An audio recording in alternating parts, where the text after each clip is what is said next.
What is going on, tribe? How are we all doing today? Excuse the video; it's a little bit weird today, right? We're away from home thanks to my day job, and I am away from my setup. So you can now have a tour of the weirdest hotel room that I've ever stayed in. That's not what this video is really about. That's just something I'm going to show you right now because why the devil not? It's a little bit curious, right? Oh my God! See, look at the positioning on this. This is just strange, right? Like we've got a bed against a wall, and we've got a diner. Oh, a mirror. Hello. Over here, and then behind a wall in the bedroom, there's like a mini lounge with a TV. It's a little bit peculiar, right? A little bit strange, a little bit different, a little bit weird, a little bit woo, a little bit wild, a little bit, you know what I mean? Anyway, how are we all doing, tribe? How are we all doing? I know this video is different, and a lot of people are not going to click on this because it's not going to be me at my home. It's not really going to have a thumbnail. The thumbnail's just going to be a little bit weird. But what I wanted to talk about today is something that occurred to me last night when we were streaming GAC, was that I still don't get why there isn't something in place for Galaxy of Heroes that really helps accommodate GAC on GAC activity. Something that we can do for no rewards and just for plain fun. So for context on this, I had a GAC matchup yesterday. Fortunate enough to face off against Xerath. Really good match, really, really fun.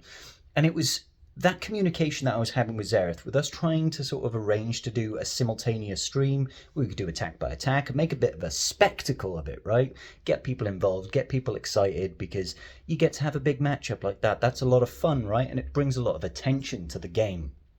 Now, unfortunately, because of time zone differences in the day of the week, we couldn't arrange to do that, like in a Discord VC. Xerath joined us for Tribe Talks last Sunday. He had, he was a good guest onside the podcast. Everybody seemed to really like the synergy that we had. So I firmly believe that environment would have been an enjoyable place for people to come and see some good Swigger content. Do you know what I mean? To really get into that community aspect and really enjoy things. So I did my attacks. It was fun. Crowd was popping. Did I play my best? Probably not. I had a massive advantage in using Karth's account. Don't make anything of that now, CG. Because Karth, if you know, he's my co-host on the Tribe Talks podcast, and to call him a whale would be an understatement. He's got like 40 Relic 10s and like 170 odd Relic 9s and like 7 Relic 7s, and the rest is all R8s. He's got a monster account with monstrous mods and monstrous datacrons. So I had every advantage apart from the one area that probably matters, which is skill. I'm not going to pretend like I'm some sort of top tier GAC player. I'm not Vexatron, I'm not Xerath, I am not Fatal. I'm not any of these super crunchy, really smart guys. I'm just like an average player that was using a big account. And I had a lot of fun. He set some peculiar things on defense that really did trip me up right at the end, that I didn't quite know how to tackle, and I definitely didn't play very well. But I think in the end, we did manage to win by a couple of banners. I haven't managed to watch his GAC back because it was like 1 a.m. my time, and I've been up early, traveling for work, in staff training all day today, and I've only just come back, and it's like 6 o'clock for me now. And I'm making this video as a sort of impromptu, let's just have a chat even though I'm not here, in my usual home office setup. So it really came down to it. Why has it, with the light that we are getting this new training mode, right? We're getting a new training mode into the game that's going to let us semi-test things, right? Semi-test things. I say semi-test things because this training mode will let us use anything in our roster to face off against anything in our roster, with a couple of caveats. And those caveats are, you can't use your own datacrons on defense. You can use your datacrons for offense, and no Omicrons will be active in this game mode. So it's a little bit limited in the testing capabilities that it has, but I do feel like there probably is scope for them to increase the capabilities of this training mode as the game develops, as they unlock additional technical capabilities. Because I know it's really easy for us to be like backseat coders over here and just say, CG, just make it work. Just do the thing, right? Make that can't be hard. That's not going to take any additional programming time whatsoever out of something that's ultimately not directly making them money. And I say directly making them money because I can't imagine they'll try and monetize this. I don't want them to monetize it. It should be a free feature. The way it would indirectly monetize the game is by increasing player enjoyment, which increases player retention, which increases the likelihood, I imagine, that players will spend money. But I don't know this. These are all assumptions that I'm making, and these assumptions may be wildly inaccurate because I have absolutely no underlying data that can support this hypothesis, right? I'm just making assumptions based on my very simplistic, tiny little monkey brain, okay? Like I said, I won't claim to be a smart dude. I'm just thinking what I consider to be logical, but obviously simple solutions that occur to my brain do not necessarily translate into truth. I'm sure somebody will be like, yeah, Scribe, you're a dumbass. Shut the fuck up. Anyway, because we're getting this training mode into the game, it kind of reinforces that idea of why do we not join that training mode with just have a GAC match with somebody in your friends list, or even better, type in an ally code and have a GAC match against them, because that would ultimately clap all of the hands that we want to be clapping. That would bring things together in a way that we'd want them to be brought together, right? Because from a community perspective, we could make, as content creators, we could make spectacle events, right? We could go out and we could be like, hey, we're going to have a content creator tournament. We're going to have Vexatron facing off against Fatal, and Arnold facing off against Xerath, and Scribe facing off against Egnards. Egnards are going down, bitch. We could do all of that. We could create a big spectacle of it. We could make recurring tournaments. We could have our own point system that CD doesn't necessarily have to put any effort into, but I bet you bottom dollar that us content creators would be all over it like a freaking rash. Do you know what I mean? Because that would drive community sentiment. Not only that, my phone's going to die. I hopefully can record all this video and get my thoughts out because I'm just giving you verbal diarrhea at this point. But hey ho, is what it is. So anyway, where was I going with this? Not only that, you guys as a community could use that GAC feature to face off against your friends. To face off against your guild leader if you want. Just have a little bit of inter-community, intra-guild fun. Yes, it can also double as a testing environment. Now, the only downside to this is, as a content creator, I'm sure we would all get hundreds of people saying, Scribe, can I face off against you in GAC?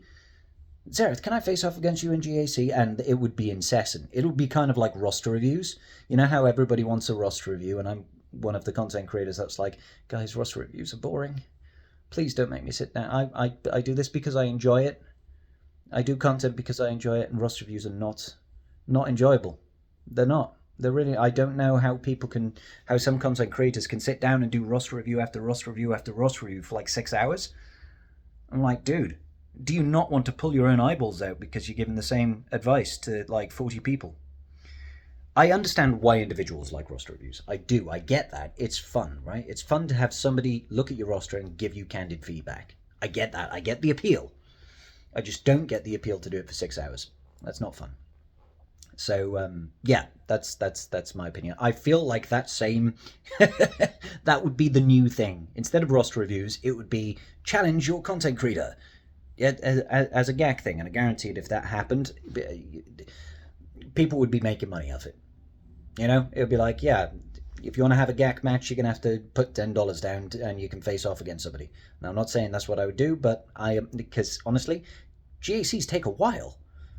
They can take 30 minutes, but they can take like an hour and a half. Do you really want to spend that time? Like, there aren't enough hours in the day to do that, right?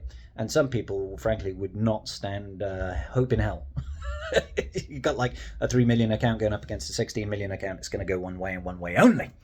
The other side, the other downside to implementing this game mode is, of course, that the sanctity of GAC, to whatever extent you want to call it, is going to be compromised. Because if you can just go into this test mode GAC and face off against anybody's comp, with anybody's Datacron, and all the Omicrons, or none of the Omicrons, or specific Omicrons turned on and off,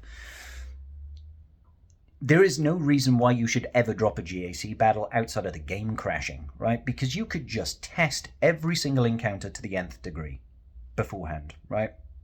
Now, there is something to be said around how could we circumvent this little potential snafu. And the first thing that comes to mind is this testing mode would have to be turned off when GAC is active. So people can't just go in and test, because it would ultimately take so much of the fun out of GAC.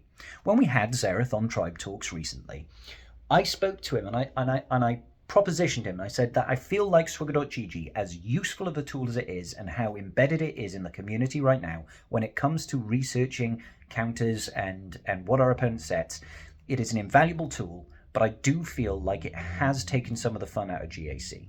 Because in the olden days when dinosaurs roamed the earth, for GAC matchups, when it came down, it was just down to you, whatever you remember, whatever you've written down, whatever counters you came up against, and it was against you and your opponent's ability to do that, right? Now, some people had their own databases, their own spreadsheets, some people just used their noggin. Some people went on a vibe, right? But I feel like it led to a more interesting GAC dynamic. I really do. And since it's here, obviously, Swigger.gg is not actually providing anything that you can't do yourself. It just gives you a platform to make it easier, right? And this would be the next iteration of that, being able to actually have a live environment to test whatever you want, whenever you want. And I do feel like an element of GAC would be stripped away by that. And that's kind of the downside to it. Do I still wish it would happen? Absolutely. I think that we've already come so far. Nobody's going to see Insight disappear. It's always going to be there. If Insight ever does disappear off a cliff, falls in a black hole, gets sucked up into a vacuum and crushed into tiny little molecules, something else will replace it. There'll be another platform. There'll be something else that can replace it and does the same thing. Or people will, find another way to rebuild it. It is that ingrained in the community. So it feels like this is only it's going to be worse in terms of, the impact it could have on GAC potentially. I do think that, like I said, you do need to control when it is available, and it should always be closed during GAC and potentially during Territory War as well. So, yeah. But I don't know. Anyway, this is Ramblings. The Thought subscribe whilst he's away for work inside of a hotel room doing a quick video for y'all. Let me know your thoughts. Comment section down below. Like the video, even though garbage tier quality. Scribe on holiday. Not really holiday because I've got to work. And subscribe if you haven't already. There's not going to be a thumbnail for this. Peace out, baby. May the force be with y'all. Bye.